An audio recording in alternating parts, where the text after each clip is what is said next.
5 বছরের সম্পর্ক কেন ভেঙে দিল কথা। অনির্বাণের সঙ্গে সুস্মিতার সম্পর্কটা তোমরা সবাই জানো। অনির্বাণদা ফেসবুকে একটা পোস্ট করে সুস্মিতাদের রিলেটেড কোনো প্রশ্ন যাতে তাকে না করা হয়, কারণ এখন তাদের সম্পর্কটা আর নেই।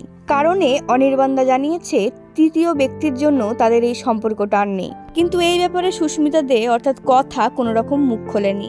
অনির্বাণদার সাথে সম্পর্ক থাকাকালীন সুস্মিতা অন্য একজনের সাথে সম্পর্কে জড়িয়ে পড়েছে। আবার এদিকে অনেকে বলছে কথা সিরিয়ালের নায়ক অর্থাৎ সাহেবের সঙ্গে নাকি কথার সম্পর্কে জড়িয়ে পড়েছে। অভিনয় ছাড়াও তারা আলাদাভাবে সময় কাটাচ্ছে। কথা ধারাবাহিকে আসার পর কথার নাম ও খ্যাতি অনেক হয়েছে, তাই হয়তো অতীতের মানুষটাকে ছেড়ে দিয়েছে। কিন্তু সে অনির্বাণদার সাথে যেটা করেছে সেটা আসলেই অনেক অন্যায়। তোমরা কি মনে করো অবশ্যই কমেন্টে জানিও। কিন্তু এই পৃথিবীতে কারোই অধিকার নেই কারো ফিলিংস নিয়ে খেলার। যাই হোক, আজকের মতো ভিডিও এতটাই। তোমরা সুস্থ থাকো, ভালো থাকো, এবং ভিডিওটা যদি ভালো লাগে তাহলে চ্যানেলটিকে সাবস্ক্রাইব করে দিও।